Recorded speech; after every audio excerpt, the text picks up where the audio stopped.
பாண்டிய வம்சமான தேவேந்திரகுல வேளாளர் அனைவருக்கும் என் முதல்கண் வணக்கத்தை தெரிவித்துக் கொள்கிறேன்.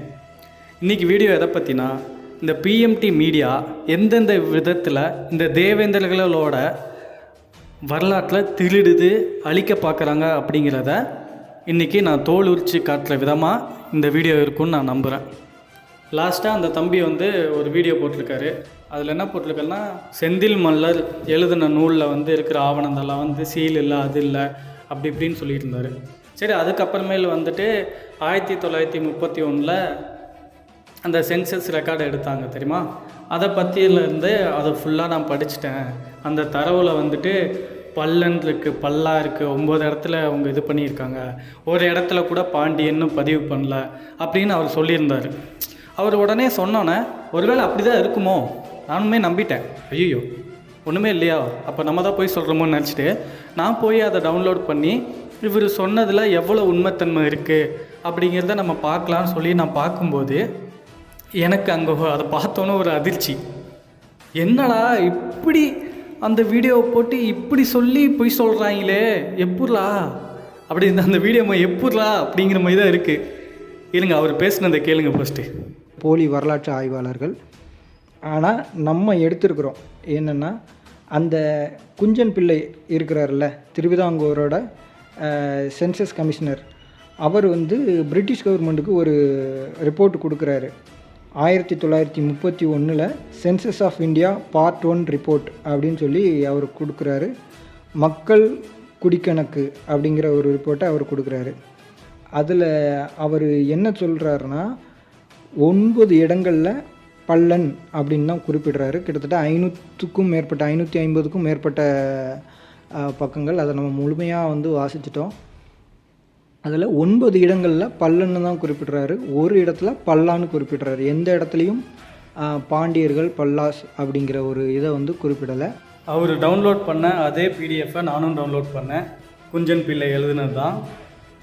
இதில் நான் என்ன சொல்ல வரேன்னா, மக்களுக்கு அவர் 592 பக்கத்தையும் முழுசாக படிச்சுட்டேன், எந்த இடத்துலையும் மென்ஷன் பண்ணலன்னு சொல்லியிருந்தார். அது எவ்வளோ பொய்ன்னு பாருங்கள்.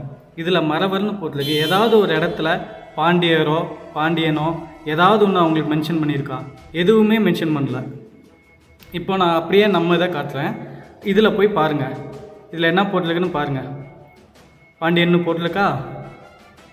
இப்போயாச்சும் தெரியணும் அவங்களுக்கு. எனக்கு என்ன தோணுதுன்னா, சப்போஸ் அவருக்கு 592 பக்கம் படிக்கும்போது கண்ணு தெரியலன்னு நினைக்கிறேன். அதனால நான் என்ன பண்ணலான்னு இருக்கேன்னா, எங்கள் சமுதாயத்திலிருந்து ஒரு 5 கண்ணாடி உங்களுக்கு ஸ்பான்சர் பண்ணலான்னு இருக்கேன். எங்கள் தேவேந்திரகுல வேளாளர்கள் சார்பாக எங்கள் சமுதாயத்திலேருந்து 5 கண்ணாடி உங்களுக்கு ஸ்பான்சர் பண்ணுறோம்.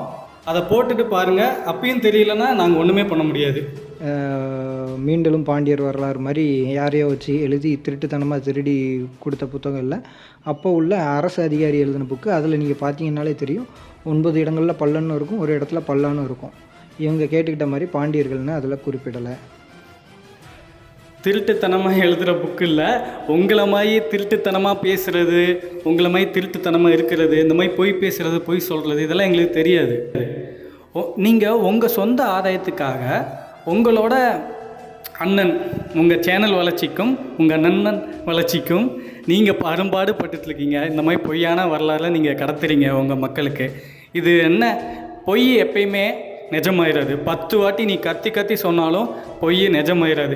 என்ன தான் நீங்கள் பாண்டியர் கொடி போட்டுக்கிட்டாலும் பச்சை குத்திக்கிட்டாலும் எங்களோட பாண்டியர்கள், நாங்கள் தான் பாண்டியர்கள், எங்களுக்கு உண்டான விளம்பரத்தை தான் நீங்கள் கொடுக்குறீங்களே தவிர என்னாலும் நீங்கள் பாண்டியர்கள் ஆயிட முடியாது. இன்னொன்று, நான் மறவர் சமூகத்து இளைஞர்களுக்கு நான் ஒன்று சொல்லிக்கிறேன். நாங்கள் ஒரு நாளும் உங்களை தாக்கி பேசணும்னு நான் நினச்சதும் கிடையாது. என்னோட எண்ணமே அது கிடையாது. ஆக்சுவலாக என்ன பிரச்சனைனா, இவங்க இந்த மாதிரி தவறான கருத்துக்களை யூடியூப்பில் அப்லோட் பண்ணும்போது தான் எனக்கு பிரச்சனை. ஏன் இப்படி சொல்கிறாங்க, ஒருவேளை இதுதான் உண்மையா அப்படின்னு நான் எதிர்ச்சியாக தேடி பார்க்கும்போது இவர் பொய் சொல்லியிருக்காருன்னு எனக்கு தெரியுது. அப்போ நீங்கள் புரிஞ்சுக்கோங்க, தயவு செஞ்சு நீங்கள் புரிஞ்சுக்கோங்க. அவங்க சொந்த லாபத்துக்காக உங்களை பயன்படுத்திக்க பார்க்குறாங்க, அதை நீங்கள் புரிஞ்சுக்கோங்க. இன்னொன்று, நாங்கள் பட்டியல் வெளியேற்றத்தை நோக்கி நாங்கள் பயணிக்கிறோம். நீங்களாம் எங்களுக்கு துணை நின்று எங்களுக்கு அதை வாங்கி கொடுக்கணும். அதை விட்டுட்டு ஒன்று நீங்கள் வாங்கி கொடுங்க, கை கொடுத்து தூக்கி விடுங்க, இல்லாட்டி ஓரமாக நின்று வேடிக்கை பாருங்கள். அதை விட்டுட்டு மீண்டும் எங்களை பழைய இடத்துக்கே தள்ளிவிட பார்க்காதீங்க, சரிங்களா? இதுதான் நான் உங்களுக்கு வைக்கிற வேண்டுகோள் நல்லவங்களுக்கு. ஏன்னா நான் போடுற காணொளி சில பேர்த்துக்கு மன கஷ்டத்தை கொடுக்கலாம், அவங்களுக்காக நான் இதை சொல்கிறேன். மேலும் என்ன சொல்ல வரேன்னா, இந்த மாதிரி பொய்யான தகவலை பரப்பும் பிஎம்டி மீடியா சேனல்களுக்கு துணை போகாதீங்க, அதை நம்பி ஏமாந்துடாதீங்க. அந்த தகவல் உண்மையாக பொய்யா அப்படின்னு நீங்களும் ஆராய்ச்சி செய்யுங்க. இதெல்லாம் ஆன்லைனில் ஈஸியாக கிடைக்கும். இந்த பிடிஎஃப்லாம் நீங்களும் சர்ச் பண்ணி பாருங்கள், நான் சொல்கிறது உண்மையா, அவர் சொல்கிறது உண்மையா அப்படின்னு நீங்கள் ஆராய்ச்சி பண்ணி ஒரு முடிவுக்கு வாங்க. சரிங்களா? யாருமே சொல்கிறாங்கன்னு சொல்லிட்டு உடனே நம்பாதீங்க, ஆராய்ச்சி பண்ணுங்கள். கூடிய விரைவில் அந்த 20 கேள்விக்கான பதிலையும் பாயிண்ட் அவுட் பண்ணி நாங்கள் ஆதாரத்தோடு உங்களுக்கு சமர்ப்பிக்கிறோம். கேள்வி கேட்பது உங்கள் உரிமை என்றால் பதில் கூறுவது எங்கள் கடமை. ஆனால் சரியான தகவலை திரட்டுவதற்கு காலம் தேவை.